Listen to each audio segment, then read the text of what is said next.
हाय दोस्तों, नमस्कार। मैं राव सर। आज मैं बताने जा रहा हूँ कक्षा 9, 10 और 11, 12 के लिए चित्रकला आलेखन में आलेखन कैसे बनाया जाता है। तो इसमें सबसे पहले आलेखन के लिए जो साइज़ हमें दी जाती है उसके अंदर प्रश्न के अनुसार जो चीज़ कहा गया है उसके अनुसार हमें एक पेंसिल से आलेखन बनाना पड़ता है। और आलेखन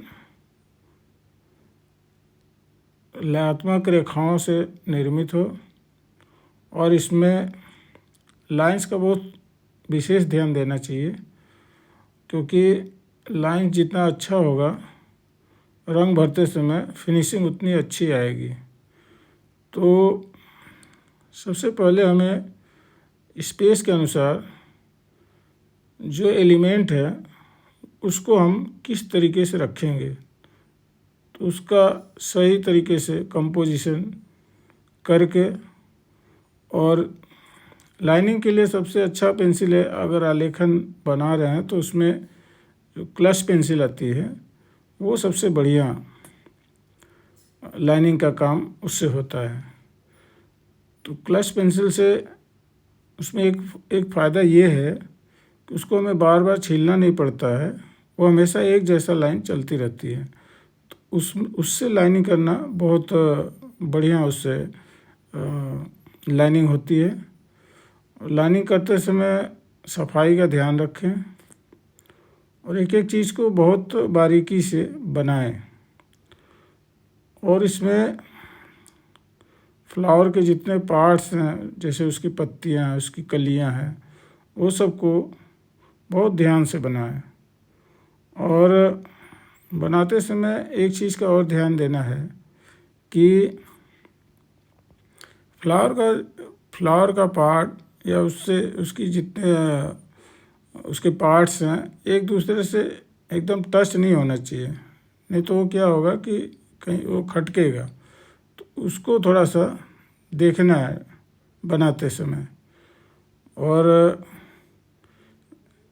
सबसे आसान तरीका ये है कि जो क्वेश्चन में पूछा जाए उस चीज़ को तो हमें दिखाना ही है, बाकी जो खाली स्पेस बचता है उसके लिए हमें ये करना चाहिए कि बाकी जगह खाली स्पेस को भरने के लिए उसकी पत्तियों और उसकी कलियों से हम उसको फील कर दें, तो वो हमारा जो खाली स्पेस बहुत अच्छे से भर जाता है। अभी आप देख रहे हैं तो मछली का ड्राइंग कर रहे हैं इसमें। तो मछली के ड्राइंग में आपको ये देखना है कि मछली का जो फेस है ऐसे जगह पे होना चाहिए जहाँ कोई फ्लावर का कोई पार्ट वहाँ हो, ताकि उसमें एक कनेक्शन बन सके और उसमें जीवंतता आ सके। तो ये इस तरह का आलेखन अगर उसमें फील आता है तो वो बहुत अच्छा लगता है। तो बनाते समय इस चीज़ों का ज़रूर ध्यान रखें कि कोई चीज़ अगर उसके साथ फ्लावर के साथ कोई और एलिमेंट है तो उसका एक कनेक्शन, एक जुड़ाव होना चाहिए। और जितना स्मूथ लाइनिंग होगा, रेखाएं इसमें लयात्मक ज़्यादा सुंदर लगती है, इसलिए लयात्मक रेखा में आलेखन ज़्यादा प्रीफर किया गया है। तो ये वीडियो है बनाया हूँ मैं ड्राइंग टीचर हूँ। ये हमारे जो क्लास के बच्चे हैं, कभी कभी स्कूल जिस दिन नहीं आ पाते हैं उस दिन अगर हमने क्लास किया तो उनको ये उनके लिए है कि वो भी घर पे इसको यूट्यूब के माध्यम से इसको सीख सकें और वो इसको और अच्छा समझ सकें। इधर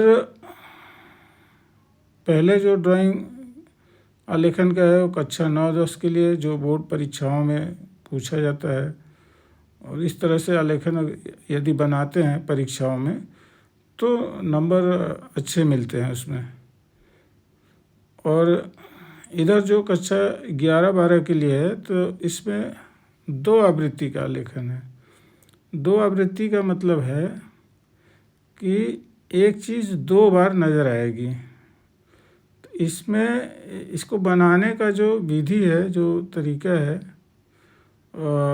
तरीका ये है कि आधे भाग में हम जो कुछ बनाते हैं दूसरे आधे पार्ट में वही चीज़ ट्रेस किया जाता है।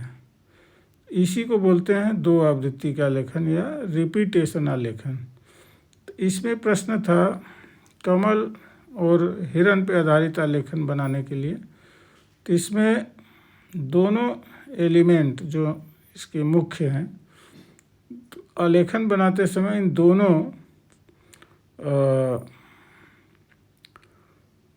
दोनों एलिमेंट को हमको इसमें जगह देना है। ऐसा नहीं कि कमल हम बहुत बड़ा बना दें और हिरण को बहुत छोटा, तो वो भी आलेखन सुंदर नहीं लगेगा।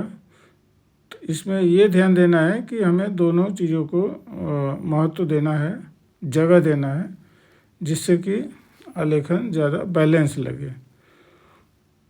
और सबसे पहले इसको पहले हल्की लाइन में इसमें प्लेसिंग कर लें, किस चीज़ को, किस एलिमेंट को कहाँ पे रखना है। जो इसमें बड़ा बड़ा एलिमेंट है, जैसे कमल है, हिरण है और उसकी पत्तियाँ हैं, उसकी कलियाँ हैं, इनको अगर हम सही जगह पे प्लेस कर देते हैं तो उससे क्या होता है कि थोड़ा हमें आसान हो जाता है बनाना।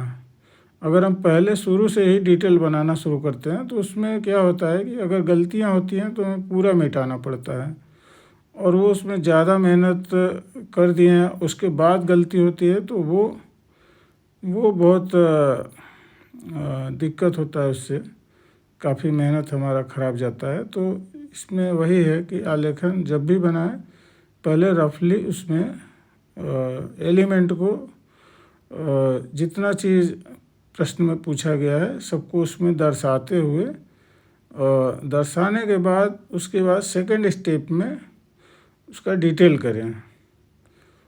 और डिटेल करने के बाद जैसे हमने इसमें ट्रेसिंग पेपर का यूज़ नहीं किया है, तो इसमें उसी कागज़ को आधे में जो बनाया गया था और उसी को मोड़ के और उसी को दूसरे भाग पे छापा गया है, ट्रेस किया गया है। तो इस तरह से 2 आवृत्ति का आलेखन तैयार होता है। अब आते हैं कलरिंग। इसकी कलरिंग के लिए सबसे जो आसान तरीका है, काफ़ी बच्चे कलरिंग आलेखन तो बना लेते हैं लेकिन कलरिंग में उनको बहुत दिक्कत आती है। तो बोल रहे थे कि सर एक ऐसा वीडियो बनाइए जिसमें कलरिंग हम लोग जिसको देख के सीख सकें।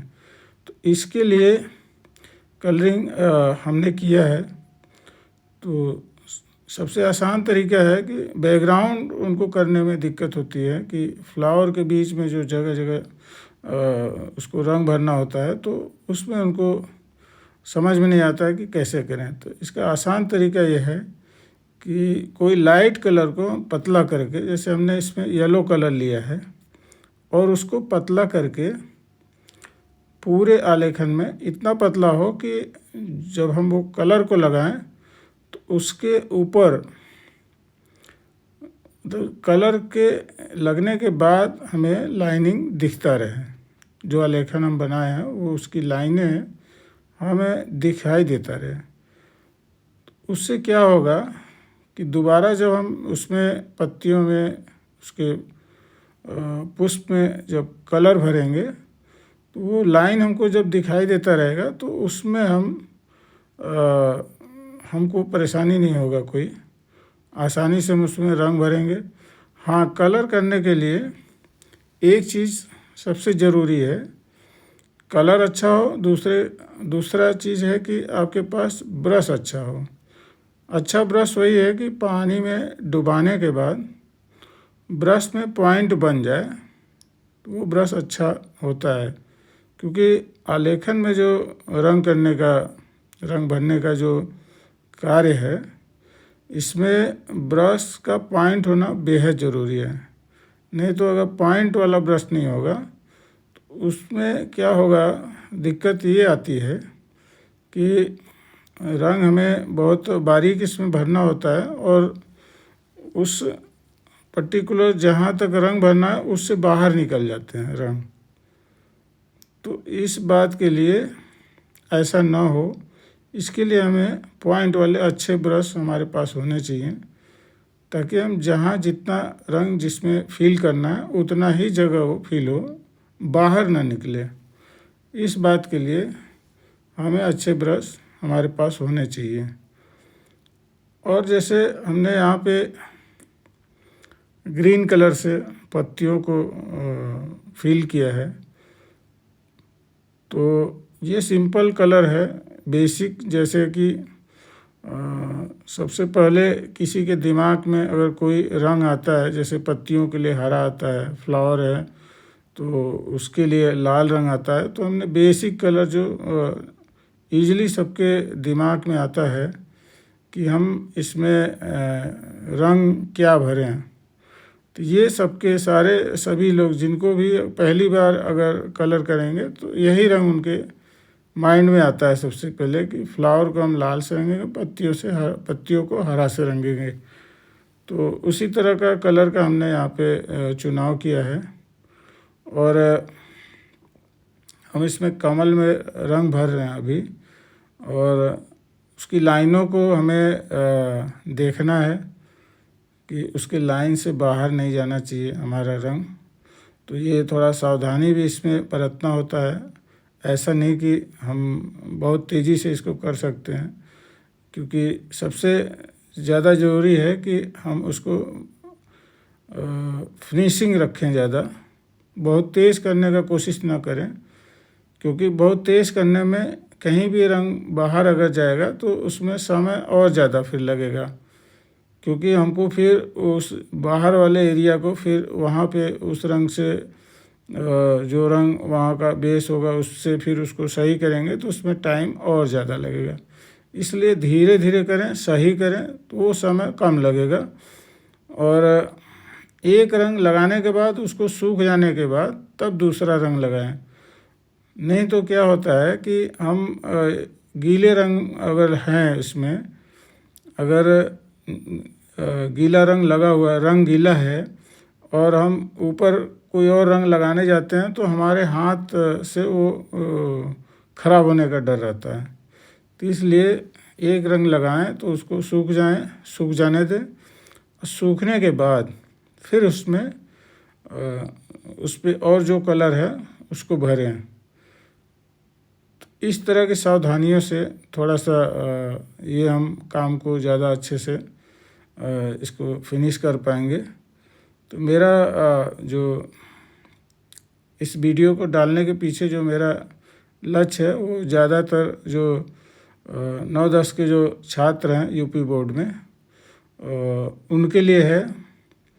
और क्योंकि क्लास में जो 40 मिनट का जो टाइम होता है उसमें इतना बड़ा कार्य को पूरा करके नहीं दिखाया जा सकता, तो इसके लिए हमने ये वीडियो बनाया है कि उन बच्चों को ये पूरा जो इसका डेमोस्ट्रेशन है वो उनको एक साथ ये पूरा चीज़ उनको मिल सके, ताकि वो जब इससे प्रैक्टिस कर लें इसको देख के, ताकि एग्ज़ाम में जब जाएं तो उनको कोई समस्या न आए वहाँ पे। तो जैसे इसमें आलेखन को कलर करने के बाद कि कलर करने के बाद भी हमारा सुंदर लगे, तो जैसे ग्रीन कलर से हमने इसके पत्तियों को बनाया है, फ्लावर में हमने रेड कलर प्रयोग किया है। तो ग्रीन कलर जब पत्तियों में देने के बाद हमें उसी ग्रीन में थोड़ा सा ब्लू मिला के उसी का एक डार्क टोन बना के उसी 0 नंबर के ब्रश से यदि हम उसको आउटलाइन कर देते हैं तो उसकी सुंदरता थोड़ी और बढ़ जाती है और वो थोड़ा सा फिनिश भी नज़र आता है, फिनिशिंग अच्छी दिखाई देने लगती है। तो इस बातों का भी ध्यान रखना है कि हमें ज़्यादा से ज़्यादा सुंदर बनाना है, ताकि जब हमारा आलेखन तैयार हो तो ज़्यादा खूबसूरत लगे। और जैसे फ्लावर में है, कमल का जो पुष्प है काफ़ी सॉफ्ट होता है, देखने में इसके कलर काफ़ी सॉफ्ट नज़र आते हैं। तो इसमें रेड कलर से अगर हम फ्लावर बनाए हैं तो उसका अगर शेड बनाना है तो रेड कलर में थोड़ा सा ब्लू मिला दें तो उसी का डार्क एक टोन बन जाएगा, उससे हम इसको आउटलाइन कर सकते हैं। आउटलाइन करने के बाद इसमें भी फिनिशिंग आ जाएगी और आलेखन तैयार होने वाला है। और लास्ट इसमें चल रहा है, मछली में कलर भर रहे हैं।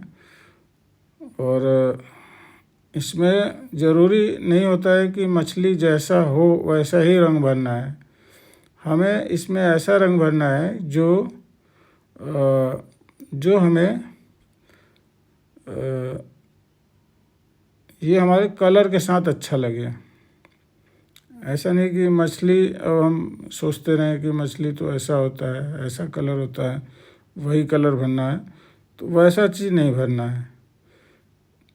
जो इसके साथ आपको अच्छा लगे बस उसको भर सकते हैं। बस ये है कि मछली में भी वो फिनिशिंग नज़र आए। जैसे आपने फ्लावर और पत्तियों को रंगते समय आपने पूरा सावधानी बरता, उसी तरह मछली को भी रंगते समय वो सावधानी बरतें और रंग को काफ़ी सफाई से लगाएं, ताकि इसमें आलेखन में क्या है कि आखिर तक आपको पेशेंस रखना है।